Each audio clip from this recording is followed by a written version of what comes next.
On February 5, 2026, Princess Anne issued what palace officials are quietly calling one of the most forceful child protection interventions in modern royal history. An immediate demand to halt all commercial use of Lady Lilibet Windsor's name, image, or likeness, effective without exception. The directive traces back to a closed-door emergency meeting held at Buckingham Palace on January 23, 2026. Chaired by Princess Anne, the meeting brought together King Charles III, Prince William, Sophie, Duchess of Edinburgh, senior Crown legal advisors, and representatives from the UK Department for Children and Families. According to multiple palace sources, the session was convened after a series of alarming legal briefs were submitted by Prince Harry's UK counsel, flagging serious concerns about the welfare, treatment, and exposure of both royal children currently living in California. The following morning, January 24th, Clarence House released a statement of unusual emotional and constitutional weight. It read in part, "The royal household expresses grave concern regarding the physical, emotional, and educational welfare of Master Archie and Lady Lilibet. Any attempt to commodify, separate, or strategically deploy the siblings for financial, reputational, or image-based purposes is expressly condemned and stands in direct opposition to royal ethical and constitutional standards." The statement was not symbolic. It marked the beginning of a coordinated, escalating intervention. Internal palace documentation reviewed by Windsor today describes a rapidly widening legal and emotional schism between Prince Harry and Meghan Markle, one that has now crossed into what officials describe as a transatlantic child welfare crisis. At the center of that crisis are Archie, age 7, and Lilibet, age 5, whom palace officials say have become unwilling participants in a struggle involving control, branding, and public image. While Meghan Markle's late 2025 social media relaunch was met with skepticism, it was not her visibility that triggered alarms. It was Archie's sudden disappearance from public-facing content, contrasted sharply with Lilibet's repeated appearances in promotional material. That imbalance prompted a formal internal inquiry. In a sworn statement filed January 19th, Prince Harry alleged that his daughter was being treated as a managed minor asset, citing restricted playtime, structured brand rehearsals, and preparation for social media exposure. Palace sources confirmed that more than 10 commercial arrangements involving Lilibet, spanning fashion, skincare, scripted digital content, and educational toy licensing, are now under investigation by Crown legal teams. "This is no longer a family disagreement," one senior royal aide stated. "It has entered the realm of reputational risk, psychological harm, and international legal exposure." What followed the January 23rd meeting was a cascade of unprecedented actions. January 24th, Clarence House issues its emergency welfare statement. January 25th, Prince William, through legal counsel, dispatches cease and pause letters to Archewell and affiliated partners, ordering an immediate freeze on all unvetted content involving Lilibet. January 27th, Princess Anne formally requests Prince Harry submit a royal child protection briefing outlining how he intends to safeguard both children's well-being in the US. January 28th, Meghan Markle is served a formal royal conduct inquiry notice, requiring written justification for removing Lilibet from her accredited school and shifting to full homeschooling. January 31st. The notice further demands an explanation for rejecting psychological oversight recommended by Brentwood Academy, following a welfare concern filed December 10, 2025. By the end of January, palace officials were no longer framing the issue as preventative. They were treating it as urgent. And with Princess Anne now asserting direct authority, the monarchy has made its position unmistakably clear. Royal children are not brands, bargaining chips, or leverage, and the Crown is prepared to act to enforce that principle. Under the Royal Descendants Clause, Clarence House, working through UK health and welfare liaisons, formally submitted a request to California state medical authorities seeking comprehensive psychological and wellness evaluations for both Archie and Lilibet. Though rarely invoked, the mechanism remains legally permissible under sovereign child protection provisions extended to royal descendants residing overseas, particularly when credible welfare concerns are raised. While public discourse has largely fixated on Lilibet's visibility, senior members of the royal family have grown increasingly troubled by something far quieter: Archie's disappearance. Once the focal point of the Sussexes' early post-royal narrative, Archie has not appeared in any media content, official imagery, or verified family updates for more than 14 months. During a closed strategy session at Kensington Palace on January 29th, Sophie, Duchess of Edinburgh, reportedly delivered a private but emotional intervention. According to a source present, she stated, "The absence of Archie is a silence that screams. We must ensure he is not emotionally orphaned while adults wage public war." Her concern was echoed in multiple internal briefings. Information submitted by Prince Harry to royal legal representatives paints a troubling portrait. He described Archie as increasingly fearful of cameras, visibly distressed when filming equipment enters the home, and emotionally withdrawn, particularly during brand-oriented filming sessions involving Lilibet. Reports from third-party observers referenced flat affect, reduced peer engagement, and avoidance behaviors inconsistent with healthy developmental norms. For the monarchy, the situation presents an unprecedented constitutional dilemma. Never before has the Crown been forced to consider protective oversight of royal children living abroad whose upbringing intersects directly with commercial entertainment platforms. While Prince Harry remains a prince by blood, Meghan Markle's American citizenship and celebrity infrastructure have enabled a hybrid model that blurs the boundary between family life and monetized exposure.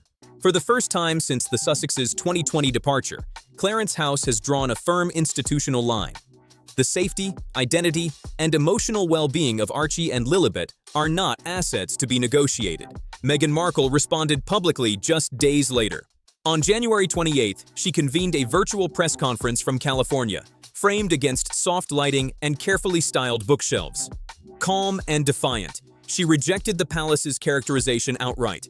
"Lilibet is not being exploited," Meghan stated. "She is being empowered. She has gifts, and I will not apologize for nurturing them." She described Prince Harry as regressive and obstructive, accusing him of failing to understand modern entrepreneurship, representation, and legacy building. Homeschooling, she insisted, was a protective and developmentally responsive choice. But cracks emerged under scrutiny. When asked whether Lilibet was engaged in more than 15 hours per week of branded activity, Meghan hesitated. "She's not working," she replied. "She's creating." The palace did not share that interpretation. An internal dossier compiled by Princess Anne's advisory team, referred to internally as the Lilibet logs, outlined a schedule that raised immediate red flags. According to documentation submitted by Prince Harry's counsel on January 19th, Lilibet logged more than 192 recorded hours of brand-related activity between October 1st and December 31st, 2025. The breakdown included filming, voice training, product shoots, live streams, and private promotional engagements. To royal child welfare authorities, the conclusion was unavoidable. This was no longer creative exposure. It was structured labor, and the Crown was preparing to intervene. The total workload outlined in the Lilibet logs amounted to the equivalent of 6 full adult work weeks compressed into a single quarter. That figure alone proved decisive. During a closed-door roundtable on January 30th, Prince William delivered what multiple attendees later described as his most forceful intervention to date.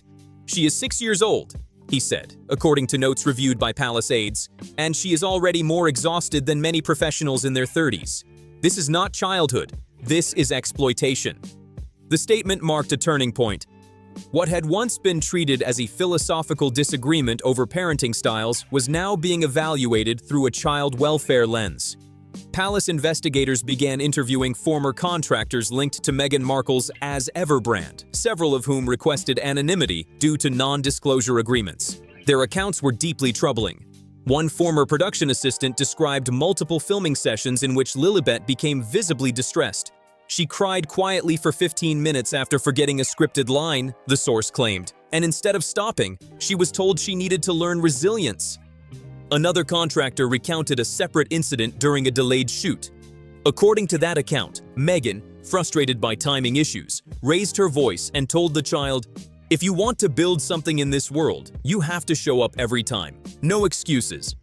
Meghan's representatives have categorically denied these descriptions, calling them mischaracterized and emotionally exaggerated.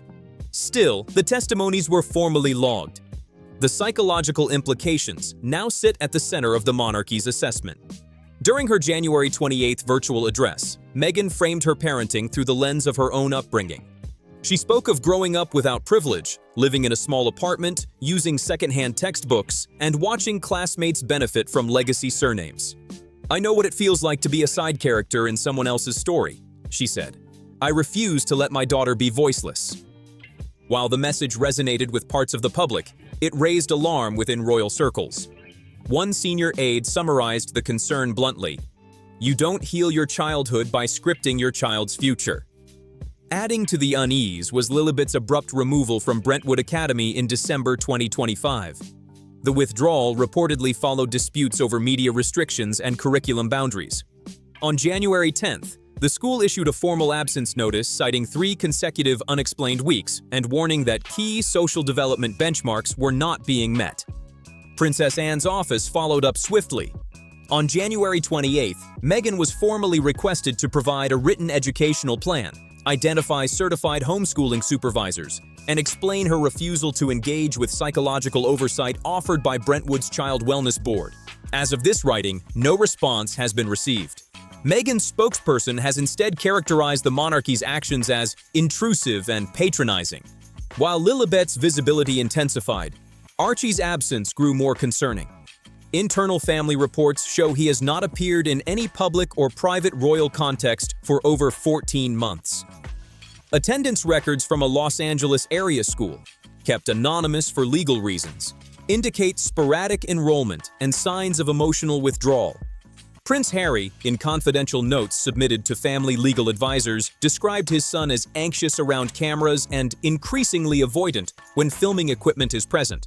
A source close to Sophie, Duchess of Edinburgh, recalled her reaction during a January 29th session. She said it felt like watching a child fade, not physically, but emotionally. Within palace circles, the contrast became symbolic. One child overexposed, the other erased. In a final attempt to halt the escalation, Princess Catherine quietly proposed a Windsor reconciliation summit, an in-person, off-camera meeting involving Meghan, Harry, William, and Anne, with no staff present. The purpose was singular: to refocus every decision around Archie and Lilibet's well-being. Meghan has not responded. With public scrutiny mounting, the monarchy moved decisively. On February 1st, 2026, it formally established the Royal Child Preservation Council, RCPC, chaired by Princess Anne. Internally, it is already being compared to the post-Diana reforms of 1997. Although the British monarchy has historically avoided direct interference in private family affairs, sources within Kensington Palace confirm that the situation surrounding Archie and Lilibet has crossed a threshold that could no longer be ignored. Repeated distress signals from Prince Harry, growing public unease, and a widening web of legal uncertainty have forced what one senior aide called a complete institutional recalibration. At the center of that recalibration is the Royal Child Preservation Council, RCPC. And contrary to early assumptions, it is not a symbolic or advisory body. It is operational. The RCPC brings together senior members of the Royal Legal Advisory Board, 2 independent pediatric psychologists with experience in high-profile child trauma, a cross-national liaison from the UK Department for Children and Families, and an international legal specialist focused on transatlantic custody and citizenship law. The council is chaired by Princess Anne and reports directly to King Charles III. Its mandate is explicit: to provide child-first, non-partisan oversight and emergency intervention in cases involving royal descendants where emotional harm, educational disruption, reputational pressure, or parental legal conflict is present. While palace officials have been careful not to use the term child endangerment, the language of the RCPC charter leaves little ambiguity. It speaks of preventing identity distortion, excessive exposure, and welfare compromise arising from branding activity or public commodification inconsistent with minor well-being. This is uncharted territory for an institution built on restraint and precedent, but palace insiders stress that the approach is deliberate, legally sound, and narrowly focused. As one constitutional advisor put it, this is not a power grab, it is a firewall. Behind the scenes, contingency planning is already underway. Royal aides have begun coordinating discreetly with the UK Foreign Office and the British Consulate in Los Angeles. Should Meghan Markle continue to resist welfare inquiries or decline participation in structured child protection discussions under the Royal Descendants Clause? An obscure legal framework activated only when royal minors reside abroad amid parental conflict, the Crown may formally request cooperation from local child welfare authorities. That cooperation could include access to verified medical and educational reports, limited welfare assessments conducted with diplomatic consent, and in extreme cases, temporary oversight measures designed to stabilize the child's environment. Palace sources confirm that King Charles has not yet authorized these steps, but a draft directive exists. Whether it is enacted, one senior Crown advisor said, will depend entirely on Meghan's next legal and public moves. Crucially, royal officials insist this is not about stripping maternal authority or reclaiming children.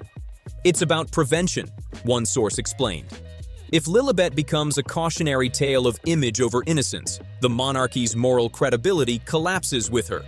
King Charles III has remained publicly silent, but privately he is described as deeply unsettled by the trajectory of the dispute.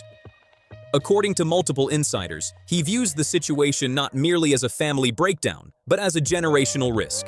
He has reportedly warned that mishandling the welfare of royal children abroad could undo decades of post-Diana progress in restoring public trust around royal parenting.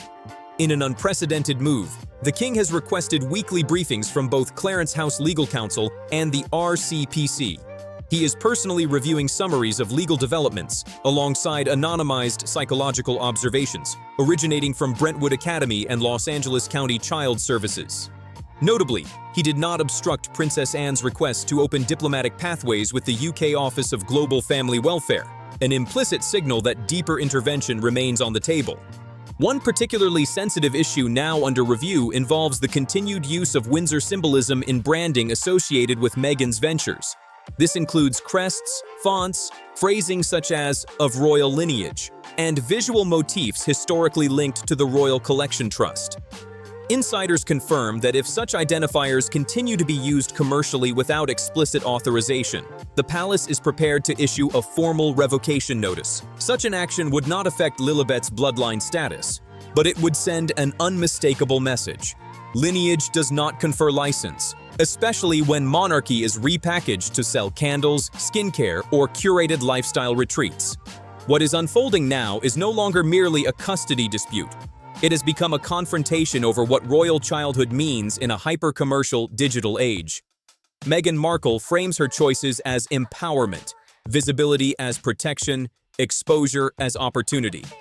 The palace sees something far more troubling: the construction of identity by market demand, where a 6-year-old is assigned purpose before she has space to discover herself. Princess Anne reportedly addressed this tension directly during a closed-door session on January 30th. "We must protect children," she said, "not from ambition, but from premature purpose." That phrase has since echoed through internal palace briefings.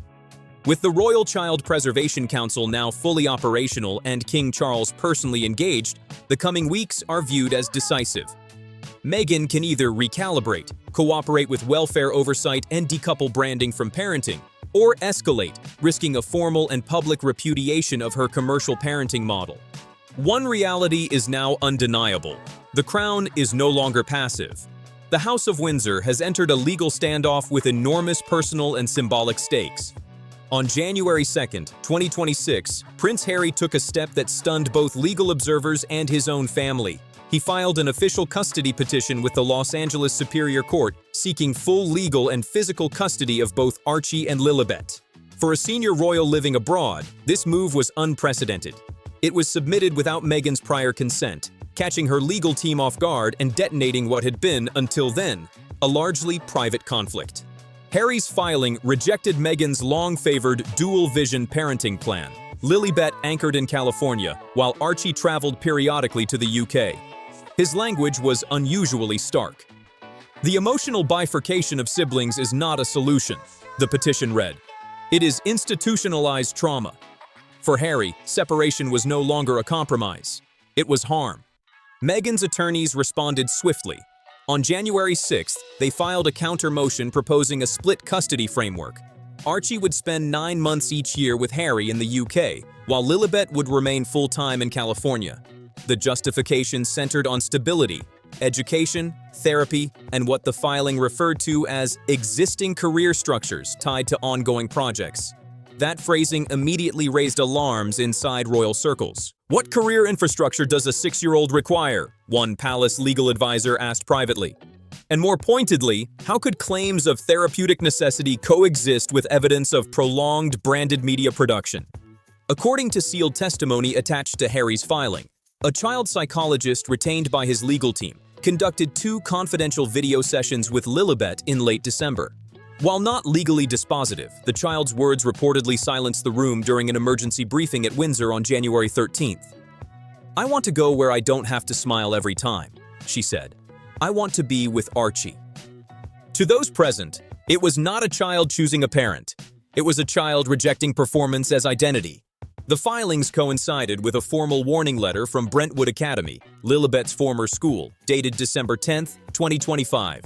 Included in Harry's evidence, the letter cited prolonged absenteeism, missed developmental benchmarks, and concerns about emotional self-regulation. It recommended a comprehensive developmental assessment should homeschooling continue.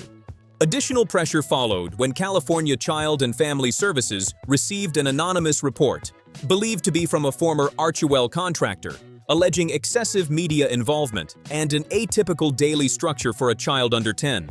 No formal case has been opened, but sources say the department is monitoring developments closely. The strain on Harry is now visible. At a veterans charity event on January 19th, he appeared gaunt and distracted. One attendee noted quietly, "He didn't say Meghan's name once. He said my children 7 times." Meghan, meanwhile, has shifted into defensive posture. She has blocked joint interviews, restricted Harry's access to upcoming promotional events, and cited strategic divergence in public-facing explanations. What began as philosophical disagreement has hardened into judicial warfare, with 2 children at its center and the crown watching every move. Yet amid the legal escalation, a parallel effort has quietly taken shape. One rooted not in authority, but in mediation. Princess Catherine, operating with characteristic restraint, has emerged as the bridge between fractured loyalties and wounded trust. According to Kensington Palace insiders, she has spent weeks laying the groundwork for a discreet in-person family summit at Windsor. Internally referred to as the Windsor Reset, the proposed meeting would bring together Harry, Meghan, William, and Princess Anne, privately moderated by Catherine herself. No press, no aides, no optics. Just one purpose: to pull 2 children out of the machinery of litigation and back into the center of the conversation. Whether Meghan will agree remains uncertain. But for the first time since this crisis began, the palace is offering not an ultimatum, but a final opening. The objective of the proposed Windsor meeting is deliberately narrow and profoundly human. No press, no recordings, no staff, no advisors, no lawyers seated at the table. One courtier described it plainly. "This is not a peace talk, it's a parenting talk." The intention is to strip away cameras, contracts, and strategy, and ask a single question: what genuinely serves the best interests of Archie and Lilibet? The framework is tightly controlled. A 72-hour media silence is required from all parties before, during, and after the summit. A binding confidentiality agreement would prevent selective leaks or narrative manipulation. An independent child psychologist has been placed on standby, not as an interrogator, but as a safeguard, available if insight, mediation, or immediate assessment becomes necessary. A secure private wing of Windsor Castle has reportedly been reserved for the proposed dates, February 9th through February 11th. Invitations were not emailed or couriered casually. They were hand-delivered on February 2nd through private diplomatic channels to the legal representatives of both Harry and Meghan. According to multiple sources, Prince Harry has responded positively, describing the offer as the first moment of hope in months. Meghan's camp, however, has yet to issue a formal response. At the heart of this effort is something far more personal than protocol. On January 29th, Princess Catherine sent Meghan a handwritten letter, private, unpublicized, and intentionally human. While the full contents remain confidential, senior palace aides confirmed its tone was calm, non-accusatory, and grounded in shared motherhood rather than hierarchy. One verified excerpt reads, "Whatever divides us, I believe we both want them to feel loved before they feel watched. I hope we can still agree on that. Catherine's involvement is strategic as much as it is sincere. While public perceptions of Charles, Anne, and William often polarize, Catherine remains the monarchy's most trusted and unifying figure. By stepping into this crisis not as a future queen, but as a mother of three, she reframes the conflict. This is not about authority or punishment, it is about protection. Behind the scenes, the palace is preparing for all possible outcomes. If Meghan accepts the Windsor summit and participates in good faith, the Royal Communications Office is prepared to issue a brief, non-specific statement affirming shared family values and a unified commitment to the children's well-being. No winners, no villains, just closure. If she refuses or attempts to undermine the process through litigation or a tell-all platform, a second contingency plan, internally known as Operation Veil, will be activated. That path includes a formal clarification that Lilibet's use of royal symbols is unauthorized, public institutional support for Harry's custody petition, and a measured but firm reassertion of the children's right to privacy beyond performance metrics. Palace lawyers have already consulted external experts in image rights law, child psychology, and international diplomatic recourse through the British consulate in Los Angeles. While Catherine leads with soft diplomacy, Princess Anne and Duchess Sophie continue to anchor the institutional response. On January 30th, Anne convened a second emergency session of the Royal Child Preservation Council. Motions were advanced to bar any future unauthorized commercial use of Lilibet's likeness, to request a joint psychological evaluation of both children conducted by a UK-US independent team, and to formally examine Archie's prolonged absence from structured education and peer development. In parallel, palace officials have begun drafting permanent ethics protocols governing royal descendants living abroad, minimum standards designed to shield children from exploitative exposure and media conditioning. As one senior staffer put it, this is no longer just about Archie and Lilibet. It's about whether the next generation of royal children are raised as brand assets or as free human beings. With less than a week remaining before the proposed Windsor summit, tensions remain high. If Meghan walks away, she risks not just symbolic distancing, but lasting legal and institutional separation. If she accepts, however narrow the path, reconciliation, at least for the children, remains possible. As the clock ticks toward Windsor, the world is watching, not for spectacle, not for statements, but for a sign that, in the midst of power, publicity, and pressure, two children will be placed first, and that the institution bearing their name will be willing to act if no one else will. Meghan Markle now faces a singular and defining choice: engage or escalate. Behind the scenes, advisors within her circle are reportedly split. One faction urges her to attend the Windsor summit, to step into the room and present herself as a misunderstood modern mother under siege, resilient, empowered, and unfairly judged. In that version of events, participation becomes a strategic reset, an attempt to reclaim moral ground through cooperation. The other camp is far more combative. They argue that attendance signals weakness and that Meghan's leverage lies instead in public confrontation. An exclusive televised interview or a streaming documentary tentatively titled Uncrowned, reframing the conflict as yet another chapter in her struggle against institutional control. This path would turn private negotiations into spectacle, transforming a child welfare dispute into a global media event.